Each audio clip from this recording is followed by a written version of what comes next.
Hey Divination, thank you for joining us in this live stream. Today we'll show you how to visually showcase your block categories inside your Divi header, and we'll base the style of the startup layout pack. So if you haven't checked that out yet, make sure that you do. I've mentioned a link in the description below, and if you're not an Elegant Themes member yet, make sure that you check out Divi. I've mentioned a link to the product page where you can go ahead and discover everything for yourself. So without any further ado, let's get to it.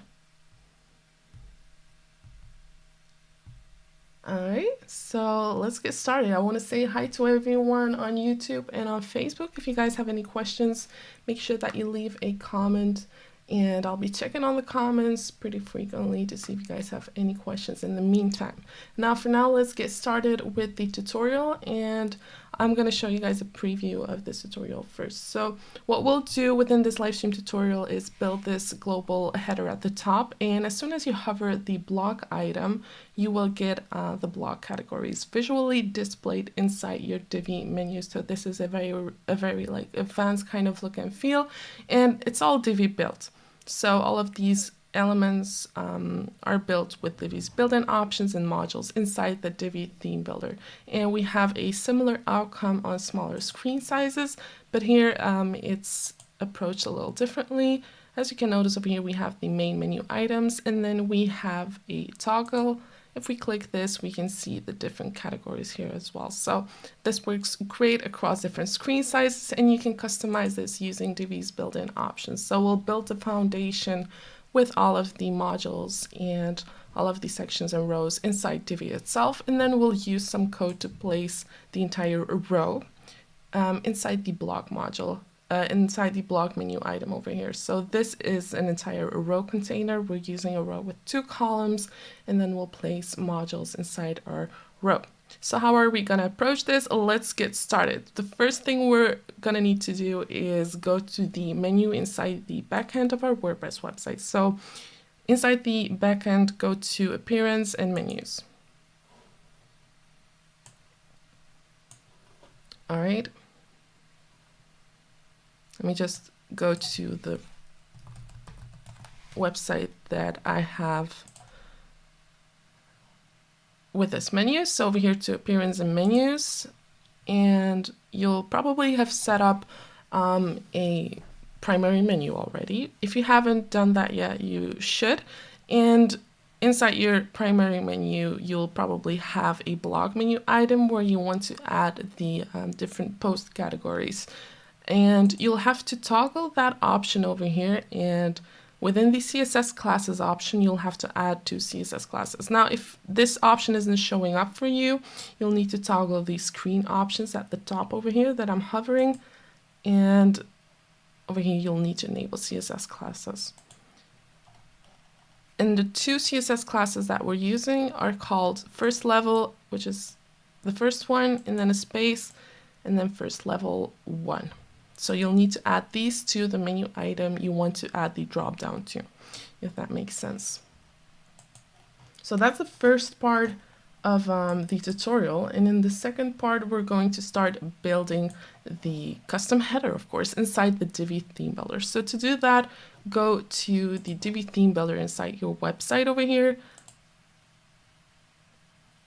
And over here, I have the global header enabled, which is the following one. So the preview that I've shown you guys, but I also created a different template on a brand new page that doesn't have any custom header to it yet. So that's the following page. Over here we have the standard navigation at the top, and we're going to change that into this beautiful global header with the drop down block categories. So over here, I'm just going to start building the custom header of this particular template. So this template equals this page. All right, so I'm going to click this and click on Build Custom Header. But you can also build a global header. You can assign it wherever you want inside your Divi theme builder. And over here, I'm going to select Build from Scratch.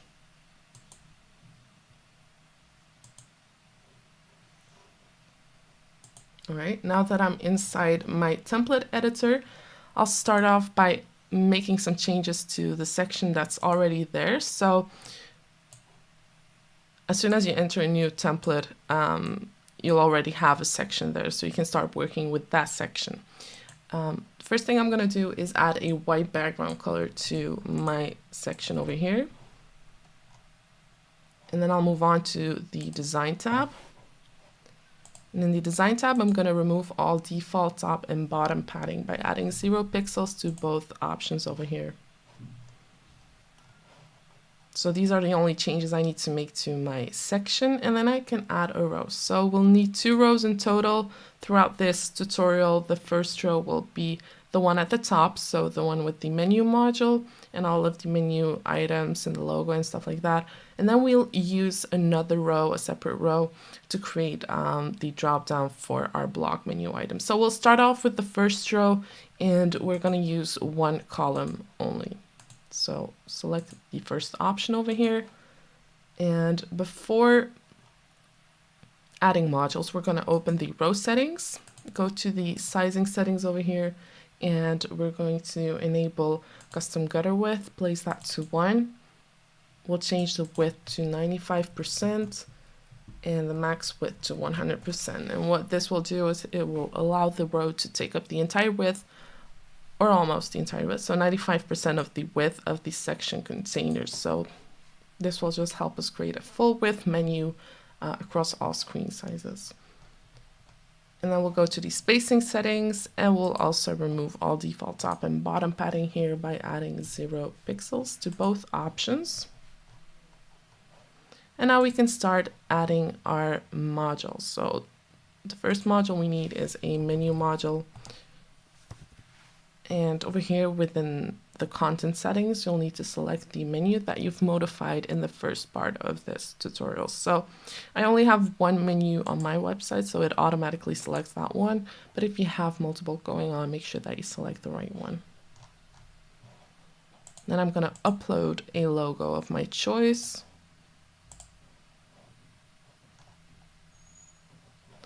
And I'll go to the design tab, and I'm going to style the menu text settings. So we're making sure that this design matches the startup layout back, but you're free to modify this however you want. So over here you can notice that it's a kind of similar style to the startup layout back, which creates this kind of, unity in design, which is really important. So if you're using this for any other kind of website, please modify everything with the fonts of your choice and the color palette of your choice to make sure that it looks good with your web design. Over here, I'm also going to enable uppercase. I'll use a black text color. I'm going to increase the text size to 18 pixels and use a little bit of negative letter spacing, so -1 pixel over there. Then I'll go to the drop-down menu settings, and I'm going to use a white drop-down menu line color.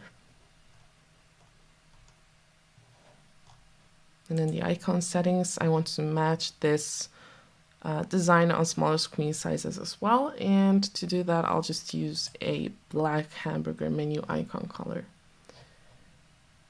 And then I'll have to move on to the advanced tab.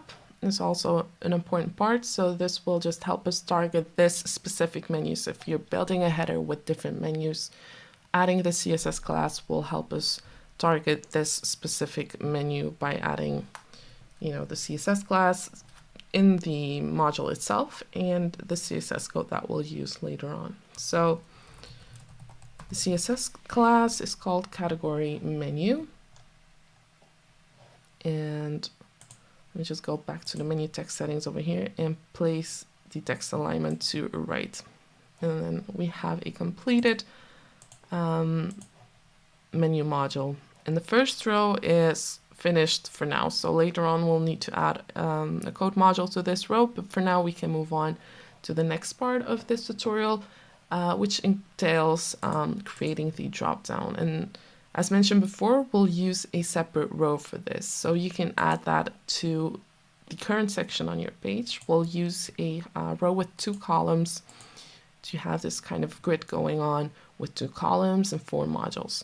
So before actually, adding the modules, we'll need to make some changes to the row settings. So I'll open the row settings, and I'm going to add a white background color.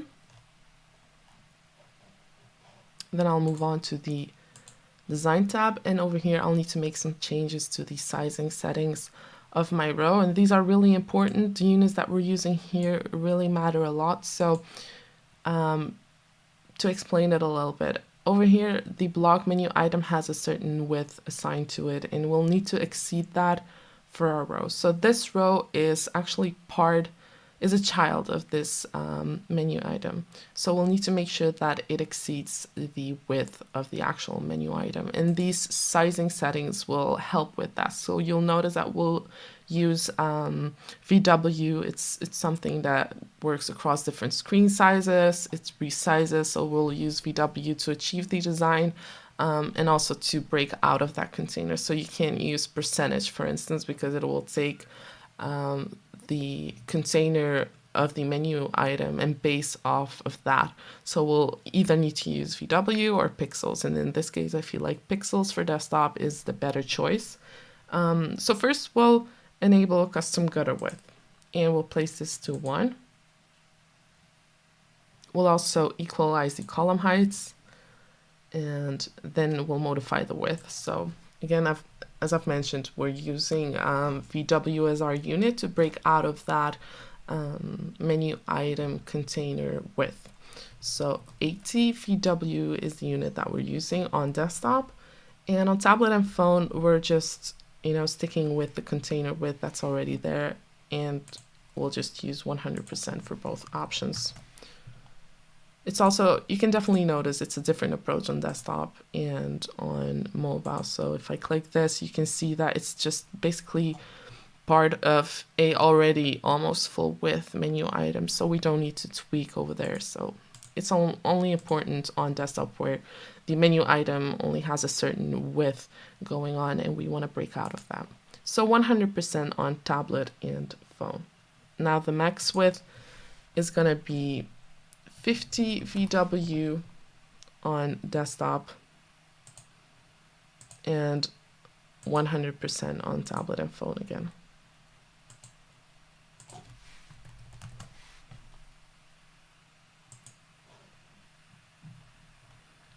All right, so now we can go to the spacing settings. We'll use a little bit of spacing padding. You can notice that over here. If I hover this, we have some spacing at the top and the left and all. So to do that, we'll just add some top, bottom, and left and right padding. So we're using 10 pixels for all 4 options over here. And we'll also enable a box shadow. So a very subtle one. We'll change the blur strength to 30 pixels. And we're using a shadow color that's pretty transparent. Let me just add it over here. And we're getting rid of the entire box shadow on smaller screen sizes by enabling the responsive option over here. Going to the tablet and phone options and using a complete transparent color. So we'll just drag this down and it will remove the box shadow on smaller screen sizes. Because we only need that kind of box shadow on desktop because that's where it's a drop down, so it doesn't make sense to have that on smaller screen sizes. And in the advanced tab, we'll need to add 2 CSS classes. So drop down menu is the first one, and then drop down menu 1. All right, so again, these CSS classes will be important because we'll take this entire row and we'll place it inside our block menu item. Now over here in the position settings, we're also going to change the position of our drop-down menu row. So on desktop, we want this to be absolute, so it appears above all page contents on hover, so it doesn't take up initial container space. And to do that, we'll just change this to absolute on desktop, and we'll use top right as the location. And we'll bring this back to relative on tablet and phone, because there we just want it to fit in. There we want it to have container space. And then we'll also add some vertical offsets. So we're using 100 pixels. Let me just change this to 0 pixels on desktop and phone. I mean on tablet and phone. And we'll also increase the Z index to 11. This will just help us with the you know, layering inside of our global header. As you can notice over here, it's, if I remove this, right now it's like showing below the menu module, and now it's showing on top of it, which we want. All right. Next up, we'll need to complete the row settings by adding one line of CSS code to both modules. And what we'll do is we'll open the column settings, go to the advanced tab, and add a width of 50% to both columns. And this will just help us ensure that we keep two columns next to each other on smaller screen sizes as well. So on smaller screen sizes, the columns would otherwise show up below each other, and we don't want the block categories to take up that much space within our menu, if that makes sense. We just want this kind of design going on where there's two modules next to each other, not a lot of height being taken up by the block categories. So to achieve that, we just needed to add a width of 50% to both columns inside our row. All right, and now we can add the modules, and I'll just take a quick look to see if you guys have any questions. So someone says, I love Divi, but I'm afraid of CSS though. Luckily with Divi, for most things, you don't need CSS. If you want to create something a little bit more customized or a little bit more advanced in usage, you'll probably, you know, find using CSS very pleasant. Inside the Divi environment as well, honestly, because I love using CSS as an extra tool just to, you know, it kind of makes you feel like you're in full control to be able to change things outside of the box, even though you already have so much options inside Divi itself. And I see some people on YouTube as well, proud users of Divi. So yeah, if you guys have any questions, make sure that you leave a comment. I'll be checking on those to help you guys with anything that you're struggling with throughout this tutorial. So, all right, now in the next part, we're gonna add the modules. So again, we'll use modules for the block categories that will show inside our Divi header, and more specifically, a text module. So we'll start off with the first one. Over here, you're gonna preferably add the name of your category and a link as well. Really important. So as soon as someone clicks, you know, the category, they'll be redirected to the category page of your choice. All right.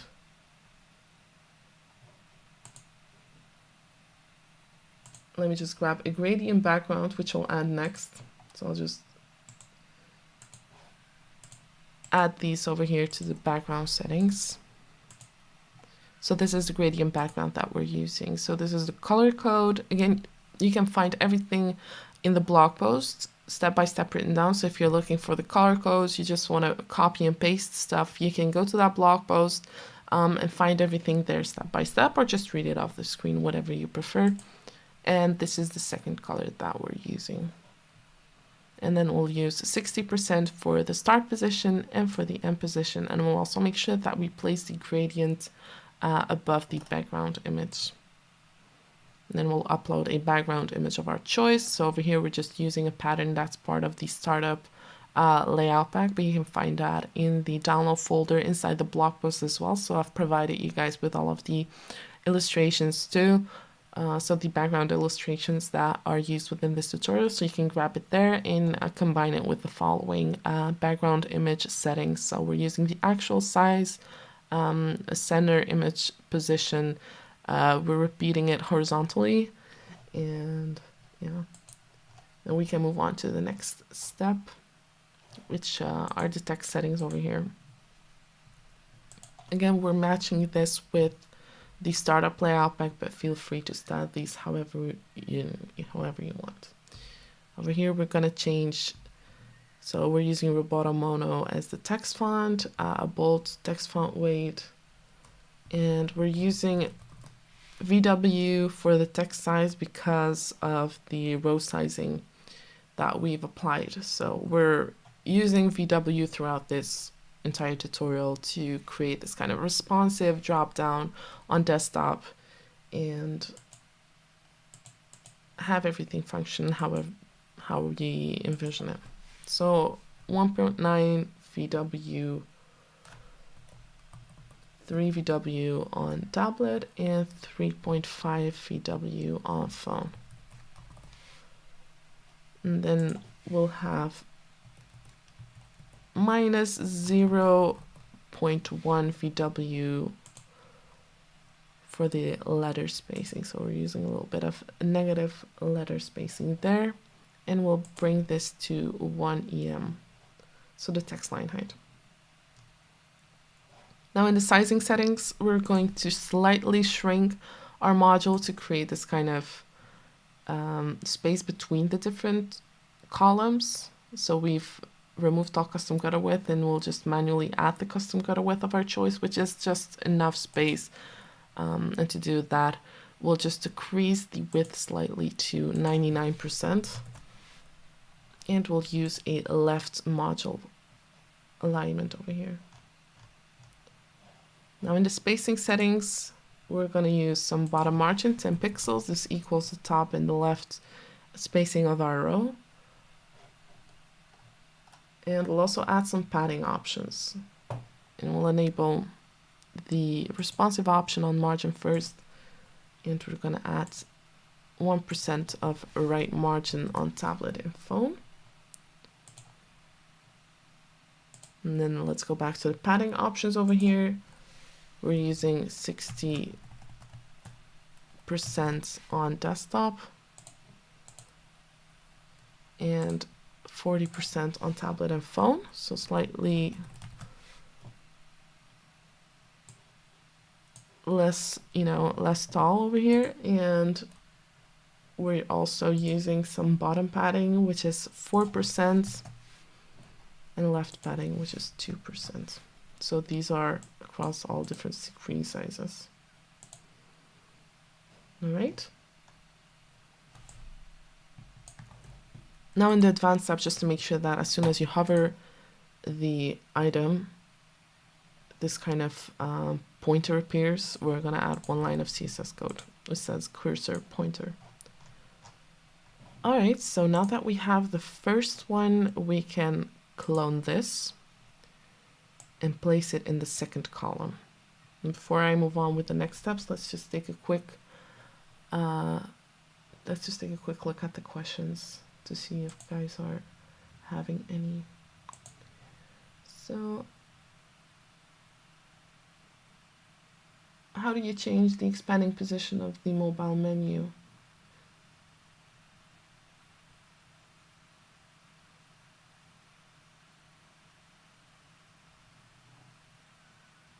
So someone's asking if we can change the direction in which our drop-down menu. I don't really get it. Perhaps you want to reposition the menu altogether and then change the drop-down. Anyway, leave a comment. That's definitely something to handle in another tutorial, but if you have some clear example or a link or whatever, you can leave it in the comment section. I'll take a look at that to see if that could make like an interesting tutorial for the future. So if you have an example, please share. How to make a post slider. You can use the slider module inside Divi. All right. Let's modify this duplicate module over here. So I'm going to open these settings and I'm going to change the backgrounds over here. Let me just grab it really quick.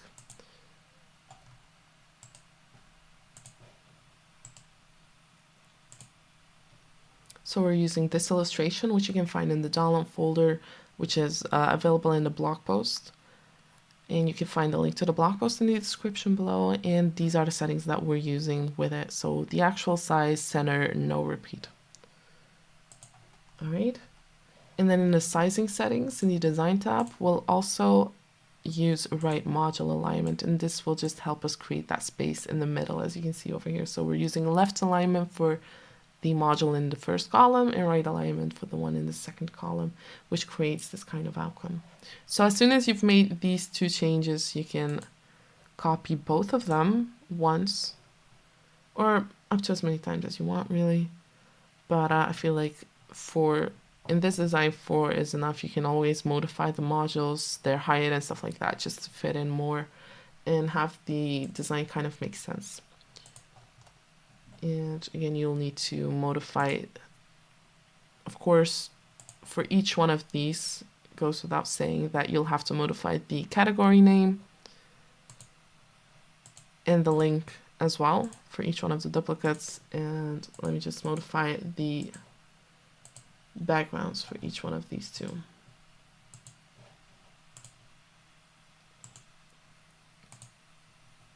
So you can find this illustration in the download folder again. We're using a fit background image size, center, no repeat. And we'll modify the background for the last one as well here.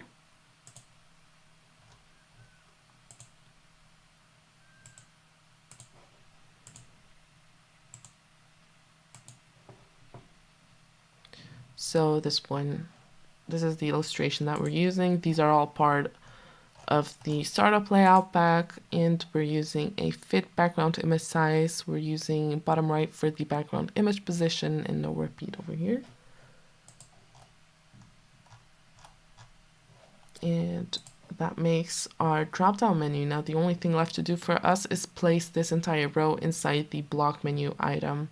So again, make sure that you modify all of the category names with the links to showcase all of your different block categories that you want to highlight.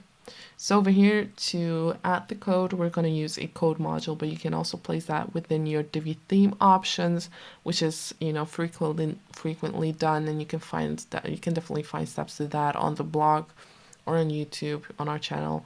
But I'm going to use a code module because I like to just keep everything in one place. So I like to keep the code inside my header too. And to add the code, I'm going to use a code module. So I'll just place that within my first row right below the menu module. And first I'm going to add the CSS code. So you can find the CSS code in a blog post, which is listed in the description below. So there you can just copy it. You can also find a JSON file that you can use right off the bat on your website and make modifications to this template and go live with it really quick, or you can go through all of these steps step by step. So we've added the CSS code, and we'll also need to add the jQuery code. So let me grab that jQuery code really quick. And this jQuery code will just help us place the entire row container inside the block menu item. So this is the jQuery code, which you can find in the blog post or in the JSON file that is included in the blog post tutorial. You can find a link to that in the description below. So this is the code that we're using. This is the same code that we've used for another tutorial, which was recreating the Elegant Themes drop-down menu, but we've slightly changed the approach. So instead of placing modules inside a menu item, we're placing an entire row inside a menu item, which gives a lot of possibilities because we have 3 containers we can play with. We have the row, the columns, and the modules itself. So you can basically achieve any kind of design you want using this approach. You can place anything you want within the columns, use any kind of module you want, and just stick with the overall structure, if that makes sense. So in the future, we'll also do a similar tutorial. So this kind of approach, but we'll create a mega menu for products categories. So we'll show you how you can create a beautiful design for your e-commerce website and have this kind of mega menu with all of the drop-down product categories in it, visually showcased, beautifully done, and very responsive on smaller screen sizes as well. All right, so as soon as you've added the code, there's one thing left. And to do this, you will need to have completed the tutorial. So the menu items need to be in place, all of the links should be in order, so you should be kind of ready to go live with it. So we'll need to enable the CSS class here at the top, and to do that we'll just remove the brackets over here, and this just removes the entire drop down menu on first sight, so it only appears as soon as it's hovered, and this will just help us with the loading. So as soon as someone loads your page, it won't kind of, you know, show up and disappear again. It will only show up when it's hovered. So if you want to modify something inside the drop down menu, you can always, you know, go back and add the brackets. And you can also access everything within the wireframe view over here. So in the bottom left corner, you'll always be able to access all of the modules. So this is the second row over here. But in the visual builder, you won't be able to see that, you know, because of the fact that we're, you know, allowing everything to happen in real time. All right, so let me just refresh this over here really quick to see the outcome. Okay, so I'll just save this. I'll need to save the theme builder changes first too before this actually goes through. All right, so if I refresh this, I have my new menu at the top, and if I hover it, I have all of the menu items like that. All right, and you can also, over here we're using a kind of transform option too, so you can apply that as well. Let me just do that really quick.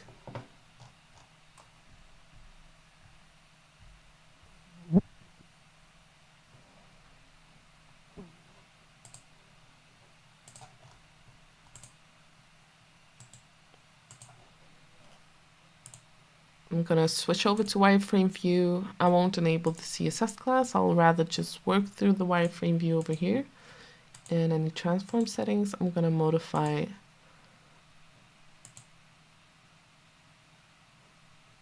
the transform value on hover. It's gonna be 90% for both options. I'm gonna extend this to all the text inside my entire row. And this should work right now if I refresh this.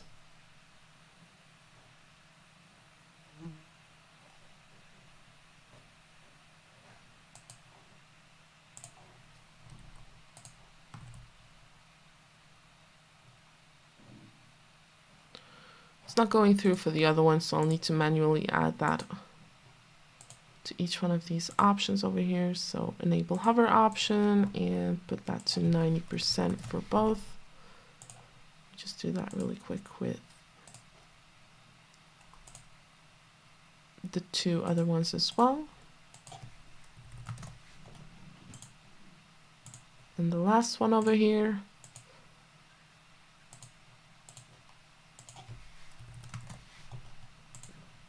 I'm also going to use a white text color and extend this to all of the text inside, because right now it's kind of like this gray color. I want a white color, as you can see over here. So I'm going to extend this color to all the text inside my row. And I'll save this and preview the result once more. All right, so this is the exact same outcome. Let me just inspect the element over here to show you guys on smaller screen sizes. So here we have the view on mobile and tablet as well. All right, so I'm going to take one more last look to see if you guys have any questions. So I don't see any questions. People are still joining in, so that's good. I hope you guys liked this tutorial. If you did, please give it a thumbs up. And if you have any suggestions for future tutorials, make sure that you leave a comment as well. And we hope to see you in the next one. Bye.